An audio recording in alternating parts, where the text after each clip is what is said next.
share with you today some of my adventures in hands-on learning. We'll just go with the abridged version. So a lot of this started about 6 years ago when iPads were dropped into my classroom. And from that point on, my students' learning could start going places that it really hadn't gone before. Learning was literally placed into their hands. And my passion is science, and what's been great with this change is that science is now STEAM, which means it's all integrated together like it should be, like every day really is, right? And with this, too, has come this maker mindset. So students can solve problems, they can create knowledge, they can demonstrate their understanding, and it doesn't necessarily take fancy technology. So this is a challenge that my students did to make sound waves visible. That's an old subwoofer off, an $11 speaker from Radio Shack. They connected it up to their iPads, and the diaphragm there on the top will vibrate when you put sound through it. So on top of that, they put some saran wrap, they put that oobleck, the cornstarch and a little bit of food coloring, and they started playing with what kind of motion can they get. They spent a lot of time getting the best sound. They brought in some of the kids from downstairs in the music room that don't like to come up and do science. When they got it working like they wanted, they used their iPads to make a film of what they saw. So I've got a little clip of that to show you.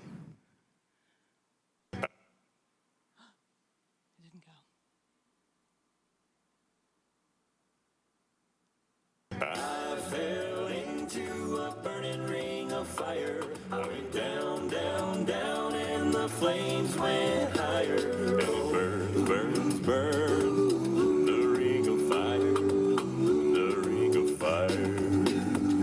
The taste of love is sweet when hearts like ours meet.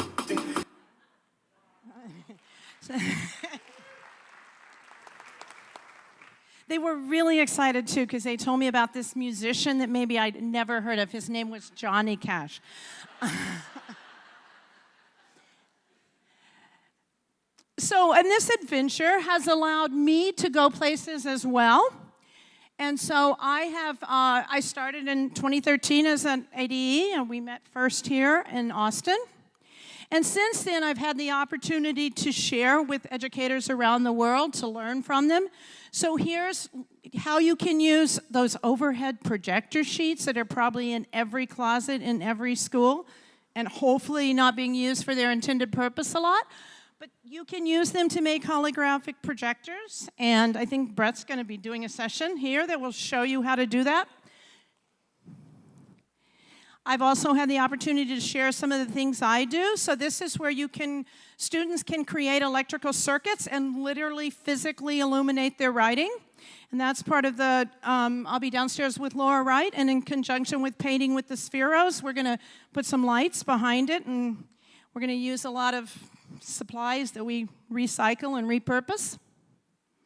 And I've been able to collaborate with educators even when we don't speak the same language, because we really do speak the same language. We really do speak that language of education. Mostly I'm inspired by my students. That's where I get my inspiration.